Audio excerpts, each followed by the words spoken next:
Hello students, आज की video में आपको बताऊंगा अगर आपको IGI कॉलेज में BSc in physical education course में एडमिशन लेना है तो उसके लिए आपको CUET के लिए कैसे रजिस्ट्रेशन करना होगा। जैसा कि आप जानते हैं, BSc in physical education course में एडमिशन लेने के लिए आपको सेंट्रल यूनिवर्सिटीज़ का जो कॉमन एंट्रेंस टेस्ट होने जा रहा है, जिसे NTA कंडक्ट कराएगा, उस एग्ज़ाम में अपीयर होना होगा।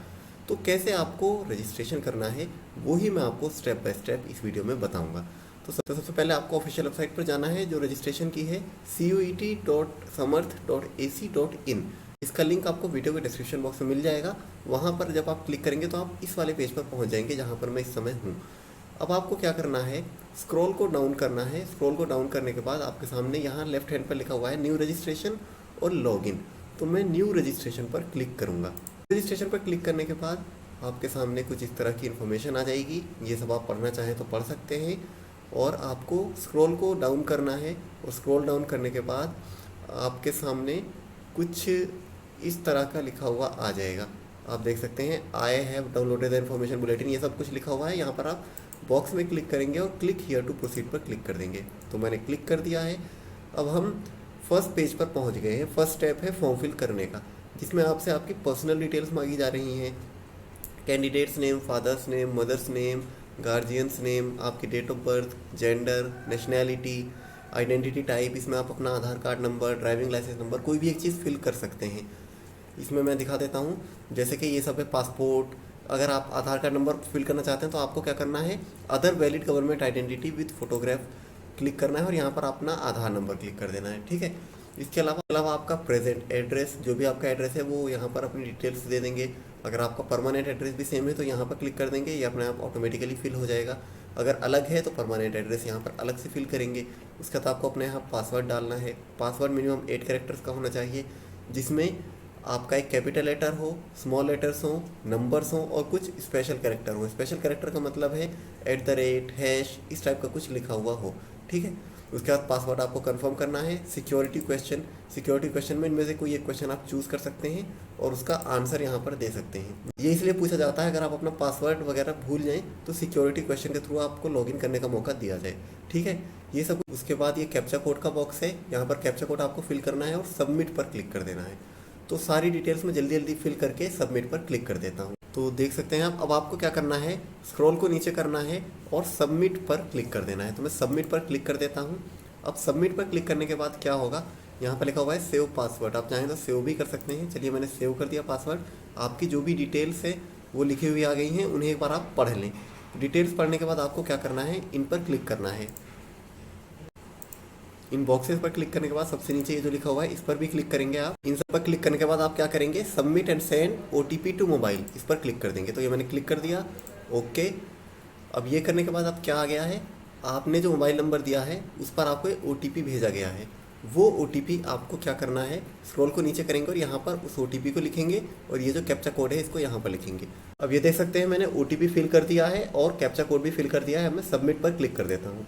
तो ये मैंने सबमिट पर क्लिक कर दिया है। सबमिट पर क्लिक करने के बाद आप देख सकते हैं हम नेक्स्ट स्टेप पर पहुँच गए हैं। अब यहाँ पर आपको आपका एप्लीकेशन नंबर मिल गया है, या आप चाहें तो कहीं नोट कर सकते हैं या स्क्रीनशॉट ले सकते हैं। आपको स्क्रॉल को नीचे करना है और कंटिन्यू एप्लीकेशन फॉर्म। अब आपको अपना एप्लीकेशन फॉर्म भरना है।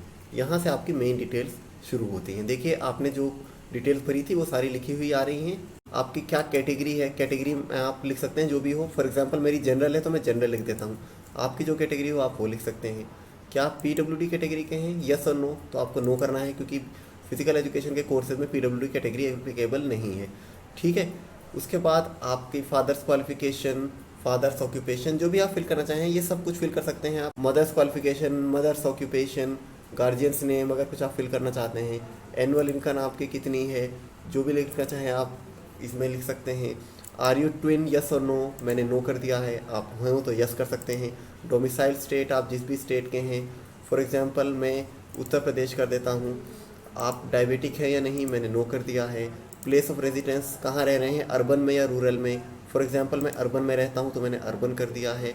मोड ऑफ प्रिपरेशन, कैसे प्रिपरेशन आप कर रहे हैं CUET एग्ज़ाम की। तो फॉर एग्जांपल मैं सेल्फ प्रिपरेशन कर रहा हूँ, कोई कोचिंग वगैरह नहीं ले रहा, तो मैंने सेल्फ प्रिपरेशन पर क्लिक कर दिया। उसके बाद medium of study and qualifying examination, किस मीडियम में आप अपना क्वालिफाइंग एग्ज़ाम देना चाहते हैं। तो मैं इंग्लिश में देना चाहता हूँ, तो मैं क्या करूँगा, यहाँ पर ढूंढ कर इंग्लिश पे क्लिक कर दूँगा। इंग्लिश पे क्लिक करने के बाद आपका परमानेंट एड्रेस क्या है और आपका करंट एड्रेस क्या है, ये सब कुछ ऑलरेडी फिल हुआ है क्योंकि आपने पहले ही फिल कर दिया था। अब ये थोड़ा इंपॉर्टेंट है, ये देख लेते हैं हम। आपका जो कोटा सिस्टम है उसमें आप लाई करते हैं या नहीं करते, जैसे कि do you belong to below poverty line, yes और नो, मैंने नो कर दिया है। आर यू कश्मीरी माइग्रेंट, मैंने नो कर दिया है। अगर आप हैं तो आप यस कर सकते हैं। आपका वार्ड कोटा का है यस और नो, तो मैं नो कर देता हूँ। एनसीसी का कोई कोटा है, यहाँ भी मैं नो कर देता हूँ। आपका अगर है तो आप यस कर सकते हैं। हालांकि आईजीपीएस में इसका आपको बेनिफिट नहीं मिलता है, इस ईयर भी मोस्ट प्रोबेबली नहीं मिलेगा। स्पोर्ट्स कोटा भी आपको यस या नो जो भी आप करना चाहें कर सकते हैं, चाहे तो यस भी कर सकते हैं। फॉर एग्जांपल मैंने यस कर दिया। हालांकि फिजिकल एजुकेशन के कोर्सेज पर स्पोर्ट्स कोटा एप्लीकेबल नहीं होता है। और लेवल ऑफ स्पोर्ट्स अचीवमेंट आपके किस लेवल का है, तो जो भी लेवल है आपका, आपको वो करना है। जैसे कि आपने ऑल इंडिया इंटर यूनिवर्सिटी को रिप्रेजेंट किया है और फर्स्ट से थर्ड पोजीशन आई है आपकी, तो वो लिख सकते हैं आप। फॉर एग्जांपल मेरी यही है तो मैं यही लिख देता हूँ। आपका जो भी हो आप चेक करके सही से उसे फिल करिएगा। क्या आप यूनिवर्सिटी के एम्प्लॉय के वार्ड हैं, तो यस और नो, मैं नो कर देता हूँ। अगर आप हैं तो आप यस करेंगे। उसके बाद आपको सेव कर देना है। सेव करने के बाद अब आगे की डिटेल्स देख लेते हैं क्या पूछा जा रहा है। तो पहले देखिए आपने जो जो डिटेल्स भरी हैं वो सब कुछ लिखी हुई आ गई हैं। आप इसे एक बार पढ़ लें और पढ़ने के बाद स्क्रॉल को डाउन करके प्रोसीड टू नेक्स्ट सेक्शन पर क्लिक कर देंगे। तो प्रोसीड टू नेक्स्ट सेक्शन में मैंने क्लिक कर दिया। उसके बाद आपको क्या करना है, अब कुछ और डिटेल्स आपसे पूछी जा रही हैं। अब यहाँ पर 10th क्लास के बारे में आपसे पूछा जा रहा है, तो यहाँ पर आप पास पर क्लिक कर देंगे। पासिंग ईयर कौन से ईयर में किया है, मान लेते हैं कि मैंने 2020 में किया है पास, तो मैं इस पर क्लिक कर दूंगा। क्वालिफाइंग एग्जामिनेशन 10th और इक्विवेलेंट क्लिक कर देंगे आप। प्लेस ऑफ स्कूलिंग अर्बन था या रूरल था, मैंने अर्बन कर दिया। आपका रूरल हो तो रूरल कर सकते हैं। किस टाइप का स्कूल था, तो मेरा मान लेते हैं कि प्राइवेट स्कूल था, तो मैं प्राइवेट अनएडेड पर क्लिक कर देता हूँ। आपका जो भी हो आप उस पर क्लिक कर सकते हैं। क्वालिफाइंग एग्जामिनेशन कंट्री इंडिया में दिया था मैंने, अगर आपने आउटसाइड इंडिया दिया था तो वहाँ करेंगे, नहीं तो आप इंडिया कर देंगे। क्वालिफाइंग एग्जामिनेशन स्टेट किस स्टेट में दिया था, फॉर एग्जांपल मैंने उत्तर प्रदेश में दिया था तो मैं उत्तर प्रदेश क्लिक कर देता हूँ। क्वालिफाइंग एग्जामिनेशन डिस्ट्रिक्ट कहाँ दिया था आपने, फॉर एग्जांपल मैंने मेरठ दिया था तो मैं यहाँ पर मेरठ कर देता हूँ। कौन से बोर्ड से किया था आपने, तो मैंने सीबीएसई से किया था तो मैं सीबीएसई कर देता हूँ। अगर आपने अदर बोर्ड से किया था तो आप अदर बोर्ड पर क्लिक कर सकते हैं। ठीक है, सीबीएसई का भी यहाँ पर एक सीबीएसई इंटरनेशनल वाला है और एक central board of secondary education है, तो आप चेक कर लें कौन से वाला आपने किया था। मैंने इस वाले में किया था central board of secondary education, तो मैं इस पर क्लिक कर देता हूँ। स्कूल नेम, पिन कोड, आपका रोल नंबर क्या था 10th क्लास में, ये सारी डिटेल आपको देनी है। ये भी मैं जल्दी जल्दी फिल कर देता हूँ। ये करने के बाद रिजल्ट मोड आपका क्या है, परसेंटेज में है या ग्रेड में है। मान लेते हैं मेरा ग्रेड में है या परसेंटेज जो भी है, मैं ग्रेड पे क्लिक कर देता हूँ। तो कितना ग्रेड जो है मैक्सिमम आपका, तो 10 CGPA का वो जो ग्रेडिंग सिस्टम था उतना है मेरा। कितने आपके आए, तो मान लेते हैं मेरे 7.4 CGPA आए थे, जो कि परसेंटेज का कितने इक्विवेलेंट बनता है, तो ये 70.3 बनता है इक्विवेलेंट। तो ये मैंने क्लिक कर दिया। अब ये करने के बाद आपसे यहाँ पर 12th क्लास की डिटेल्स पूछी जा रही हैं। तो 12th क्लास में अब यहाँ पर ध्यान दीजिएगा, अपीयरिंग और पास का ऑप्शन है।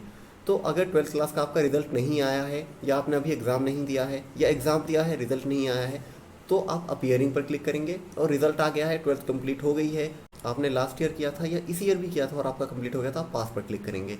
फॉर एग्जांपल मेरा अभी 12th कंप्लीट नहीं हुआ है, अभी रिजल्ट आना बाकी है, या अभी एग्ज़ाम ही नहीं दिया या एग्ज़ाम दे दिया रिजल्ट आना बाकी है, तो मैं अपीयरिंग पर क्लिक कर देता हूँ।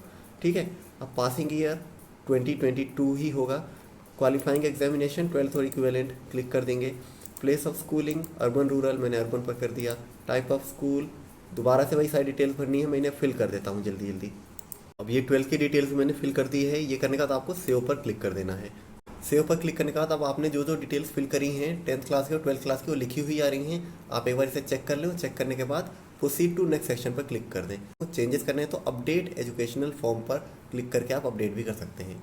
तो मान लेते हैं मेरा सही है, मैं प्रोसीड टू नेक्स्ट सेक्शन पर क्लिक कर देता हूँ। ये मैंने क्लिक कर दिया है। अब क्लिक करने के बाद यहाँ पर भी थोड़ा इंपॉर्टेंट है, ध्यान से देखिएगा। अब यहाँ पर आपको यूनिवर्सिटी सेलेक्ट करनी है और कौन से कोर्स में आप अप्लाई करना चाहते हैं वो सेलेक्ट करना है। तो यहाँ पर यूनिवर्सिटी नेम में मान लेते हैं कि मुझे दिल्ली यूनिवर्सिटी में करना है और दिल्ली यूनिवर्सिटी का ही मेनली मैं आपको बता भी रहा हूँ। तो यहाँ पर यूनिवर्सिटी ऑफ दिल्ली लिखा हुआ है, इस पर आप क्लिक करेंगे। अब कौन से कोर्स में करना है, तो सेलेक्ट प्रोग्राम में आप ढूंढेंगे कि BSc in physical education, health education and sports कहाँ लिखा हुआ है। सर्च कर लेते हैं एक बार इसे हम। ये देखिए यहाँ पर लिखा हुआ है BSc in physical education, health education and sports, इस पर आप क्लिक कर देंगे और क्या करेंगे, ऐड कर देंगे। ऐड आपने किया तो आपने देखा कि यहाँ पर लिखा हुआ आ गया कि यूनिवर्सिटी नेम, कौन सी यूनिवर्सिटी में आपने अप्लाई किया है, कौन से प्रोग्राम में अप्लाई किया है, और यहाँ पर एक्शन में अगर आप रिमूव करना चाहें तो रिमूव भी कर सकते हैं। तो आपको रिमूव नहीं करना क्योंकि आपने सही सेलेक्ट किया है, गलती से कुछ गलत हो गया हो तो रिमूव आप कर सकते हैं।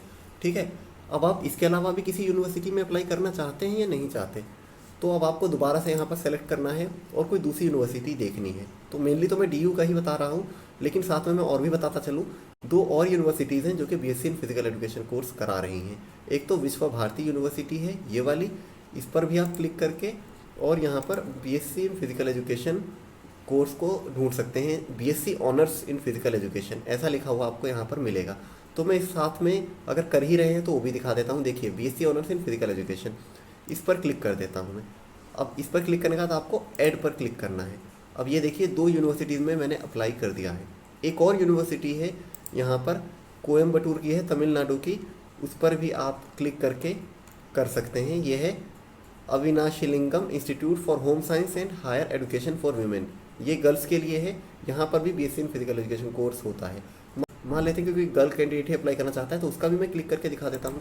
ये मैंने क्लिक किया, कौन से कोर्स में अप्लाई करना चाहते हैं ये देख सकते हैं हम, बीएससी फिजिकल एजुकेशन, इस पर आप क्लिक कर देंगे, क्लिक करके ऐड कर देंगे आप। ठीक है स्टूडेंट्स, तो इस तरह से आपको यूनिवर्सिटीज़ को ऐड करना है। कोई यूनिवर्सिटी आप रिमूव करना चाहते हैं तो आप रिमूव भी कर सकते हैं। ठीक है, तो अब मैं क्या करता हूँ, university programme selection preview, preview पर आपको क्लिक करना है। ये मैंने प्रीव्यू पर क्लिक कर दिया। उसके बाद स्क्रॉल को नीचे करेंगे और यहाँ पर देखेंगे कि कौन सी यूनिवर्सिटी में आपने अप्लाई किया है। तो यहाँ पर यूनिवर्सिटी का नाम लिखा हुआ आ रहा है। अब आप क्या करेंगे, प्रोसीड टू नेक्स्ट सेक्शन पर क्लिक कर देंगे। यहाँ पर हम नेक्स्ट स्टेप पर पहुँच गए हैं, सब्जेक्ट सिलेक्शन। आपको जो एंट्रेंस देना है उसमें कौन कौन से सब्जेक्ट्स में आपको एंट्रेंस देना है। अब ये बहुत इंपॉर्टेंट है और यहाँ सबसे ज़्यादा कन्फ्यूजन है। अब आपको याद होगा पिछली वीडियो मैंने आपको बताया था कैसे कैसे आपको सब्जेक्ट सेलेक्ट करने हैं। ये मैं आपको अब करके दिखाऊंगा। एक बार मैं आपको वो दिखा देता हूँ जो लिस्ट मैंने आपको दिखाई थी, किस तरह से सब्जेक्ट्स को सेलेक्ट करना है आपको। ये देखिए, यहाँ देख सकते हैं आप, सब्जेक्ट सिलेक्शन में लिखा हुआ है कि दो कैटेगरीज हैं आपके पास, कैटेगरी फर्स्ट और कैटेगरी सेकंड। या तो कैटेगरी 1 के अकॉर्डिंग आप सब्जेक्ट सेलेक्ट करेंगे या कैटेगरी सेकंड के अकॉर्डिंग अपने सब्जेक्ट्स को सेलेक्ट करेंगे। तो मैं कैटेगरी 1 के अकॉर्डिंग आपको सब्जेक्ट्स को सेलेक्ट करके दिखा देता हूँ। अगर आप चाहें तो सेकंड के अकॉर्डिंग भी कर सकते हैं, मैं सिर्फ फर्स्ट के अकॉर्डिंग ही आपको करके दिखाऊंगा। ठीक है, तो यहाँ पर लिखा हुआ है any language from list A plus physical education from list B2 plus any 2 subjects out of which 1 should be from list B1। हम क्या करेंगे, स्क्रॉल को नीचे करेंगे। अब यहाँ पर लिखा हुआ है सेलेक्ट टेस्ट पेपर और subject selection for first slot. First slot के लिए आपको सब्जेक्ट सिलेक्शन करना है। ध्यान दीजिएगा, बीएससी इन फिजिकल एजुकेशन के लिए आपको दोनों स्लॉट में एग्जाम देना होगा अगर आप डीयू का एग्जाम दे रहे हैं। और डीयू सेलेक्ट जो दो यूनिवर्सिटीज़ के नाम मैंने आपको बताए उनमें सिर्फ जनरल पेपर होगा, तो उसके लिए आपको सिर्फ एक एग्ज़ाम देना होगा, जनरल पेपर वाला। इस वीडियो में मैं सिर्फ आपको डीयू में कौन कौन से सब्जेक्ट्स लेने हैं उनके बारे में आपको बताऊंगा। जनरल पेपर को मैं सेलेक्ट नहीं करूंगा। ठीक है, हमने पढ़ा था any 1 language from list A, तो लिस्ट ए में से कोई भी एक लैंग्वेज आपको सेलेक्ट करनी है। बहुत सारी लैंग्वेजेस आपके सामने हैं, इनमें से मैं कोई एक लैंग्वेज सेलेक्ट करता हूँ। इंग्लिश फॉर एग्जांपल मुझे करनी है तो मैंने इंग्लिश कर दिया। अब चाहे तो हिंदी भी कर सकते हैं, उर्दू भी कर सकते हैं, अदर कोई भी लैंग्वेज जो भी आप सेलेक्ट करना चाहें। उसके बाद डोमेन स्पेसिफिक में से आपको फिजिकल एजुकेशन सेलेक्ट करना है। तो यहाँ पर हम देख लेते हैं कहाँ है फिजिकल एजुकेशन। ये देखिए 321 पर फिजिकल एजुकेशन है, इस पर हम क्लिक कर देते हैं। तो ये देखिए मैंने फिजिकल एजुकेशन कैसे सेलेक्ट किया, वहाँ लिखा हुआ था कि आपको लिस्ट B2 से अपना डोमेन सब्जेक्ट करना है, तो मैंने फिजिकल एजुकेशन कर दिया था। उसके बाद थर्ड नंबर पर आपको एक चीज़ और करनी है, कोई 2 सब्जेक्ट लेने हैं जिनमें से एक B1 में से होना चाहिए और दूसरा B1 में से भी हो सकता है, B2 में से भी हो सकता है। तो मैं ले लेता हूँ B1 में से कोई भी एक सब्जेक्ट। फॉर एग्जांपल मुझे बायोलॉजी लेनी है, या मान लेते हैं अकाउंटेंसी लेना है, या ज्योग्राफी हिस्ट्री, जो भी लेना है मुझे, बायोलॉजी लिख देता हूँ मैं, बायोलॉजी लिख देता हूँ। और सेकंड वाले में से मैं दूसरा सब्जेक्ट जो लूँगा वो मैं मास मीडिया और मास कम्युनिकेशन सब्जेक्ट ले लेता हूँ। तो हम दोबारा से जाते हैं उसी वाले पेज पर और डोमेन स्पेसिफिक में हम सेलेक्ट कर देते हैं कोई भी एक सब्जेक्ट। जैसे कि मान लेते हैं कि मुझे अकाउंटेंसी ही लेना है। आपका जो भी अच्छा सब्जेक्ट हो जिसमें आप अच्छा एग्जाम दे पाएँ वो ही लिखिएगा आप। ठीक है, मैंने B1 में से एक अकाउंटेंसी ले लिया। अब B2 में से भी मुझे कोई सा एक सब्जेक्ट लेना है। अब इसके अलावा जो थर्ड सेक्शन है वो मुझे देना नहीं है क्योंकि मैं सिर्फ DU का फिल कर रहा हूँ। और अगर आपको DU से अलग विश्व भारती और वो दूसरी यूनिवर्सिटी जो मैंने बताई थी उसका भी देना है तो आप सेक्शन 3 भी सेलेक्ट करेंगे, यहाँ पर यस करेंगे। लेकिन मुझे नहीं देना तो मैं नो कर देता हूँ। ठीक है, ध्यान दीजिएगा, अगर आपको देना है तो यस करिएगा, नो मत करिएगा, वरना आप वहाँ का एग्ज़ाम नहीं दे पाएंगे। ठीक है, ये सब हमने कर दिया। आप स्लॉट 2 पर आ जाते हैं। स्लॉट 2 में हमें क्या करना है, स्लॉट 2 में additional language from A first, ये सब हम क्या करेंगे, नॉट एप्लीकेबल कर देंगे, क्योंकि एक लैंग्वेज हमने ऑलरेडी सेलेक्ट कर ली है अपने फर्स्ट उसमें। ठीक है, तो ये मैंने नॉट एप्लीकेबल कर दिया। अब additional language from section A, इसमें भी आप क्या करेंगे, नॉट एप्लीकेबल कर देंगे, क्योंकि फर्स्ट सेक्शन में ऑलरेडी हमने कर दिया है। अब डोमेन स्पेसिफिक सब्जेक्ट्स, इसमें आपको किसी एक में कोई भी एक सब्जेक्ट आपको ले लेना है। ये तो B1 वाली लिस्ट है और ये B2 वाली लिस्ट है। अब इसमें डोमेन स्पेसिफिक में कोई भी एक सब्जेक्ट आपको ले लेना है। जैसे कि मैंने एक अकाउंटेंसी ले लिया था, अब अकाउंटेंसी से अलग मैं एक मास मीडिया या मास कम्युनिकेशन ये ले लेता हूँ। ठीक है, उसके बाद यहाँ पर सब्जेक्ट 4 आ रहा है, तो अब आप क्या करेंगे, सब पर नॉट एप्लीकेबल कर देंगे। कि हमें क्या करना था, जो क्राइटेरिया हमें यूनिवर्सिटी के ऑफिशियल वेबसाइट पर दिया गया था उसके अकॉर्डिंग चलना था, तो इस पर हम नॉट एप्लीकेबल क्लिक कर देंगे। ठीक है, ये सब कुछ करने के बाद अब आपको क्या करना है, आपको यहाँ पर क्लिक कर देना है। ये ध्यान दीजिएगा, मैंने कॉम्बिनेशन 1 के अकॉर्डिंग सब्जेक्ट्स आपके फिल करवाए हैं, और इन सब्जेक्ट्स में आप चेंजेस भी कर सकते हैं कॉम्बिनेशन 2 के अकॉर्डिंग, इवन कॉम्बिनेशन 1 के अकॉर्डिंग भी आप कर सकते हैं। ठीक है, ये सिर्फ मैंने आपको एग्जाम्पल के तौर पर बताया है। तो ये सब कुछ करने के बाद मैं क्या करता हूँ, बॉक्स पर क्लिक कर देता हूँ। बॉक्स पर क्लिक करने के बाद सेव पर क्लिक कर देता हूँ मैं।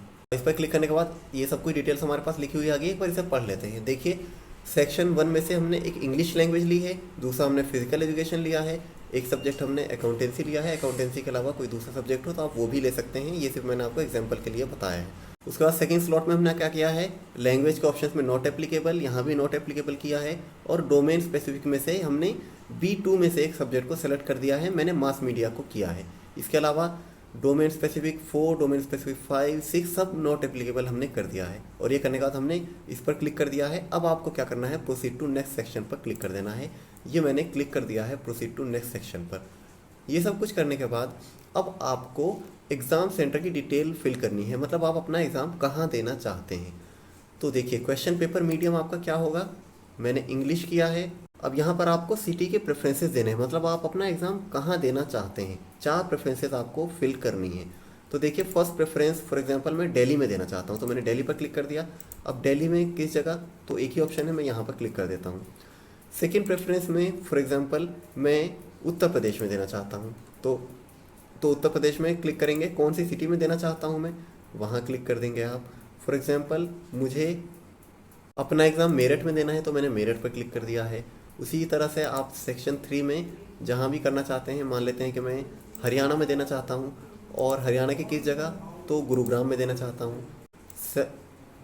4th नंबर पर मैं भर देता हूँ उत्तराखंड। उत्तराखंड में कहाँ देना चाहता हूँ मैं, मान लेते हैं कि मैं देहरादून देना चाहता हूँ। ठीक है, तो 4 स्टेट्स के ही ऑप्शन हैं इस बार। इन चारों स्टेट्स में से कौन कौन सी सिटी में आप देना चाहते हैं वो क्लिक कर देंगे आप, और सेव पर क्लिक कर देंगे। तो सेव पर क्लिक करने के बाद क्या करेंगे, अब हम नेक्स्ट सेक्शन पर आ गए हैं, जहाँ पर डिटेल है आपने कौन कौन सी सिटी में फिल किया है, ये आप एक बार चेक कर लें और प्रोसीड टू नेक्स्ट सेक्शन पर क्लिक कर दें। तो ये मैंने क्लिक कर दिया है प्रोसीड टू नेक्स्ट सेक्शन पर। क्लिक करने के बाद अब आपको क्या करना है, अपनी कुछ डिटेल देनी है, जैसे कि आपका फोटोग्राफ, आपका सिग्नेचर, और 10th क्लास की आपकी मार्कशीट। 12th की इसलिए नहीं मांगी है क्योंकि 12th क्लास में मैंने अपीयरिंग फिल किया था, आपको ध्यान होगा। अगर मैं 12th क्लास में पास्ट पर क्लिक करता तो फिर 12th की डिटेल भी आपसे यहाँ पर मांगी जा सकती थी। ठीक है, तो अभी मैं इन तीनों डिटेल्स को फिल कर देता हूँ। अब हम क्या करेंगे, सेलेक्ट फाइल पर क्लिक करके जो भी यहाँ मांगा जा रहा है वो दे देंगे। तो मैं जल्दी जल्दी इन्हें दे देता हूँ।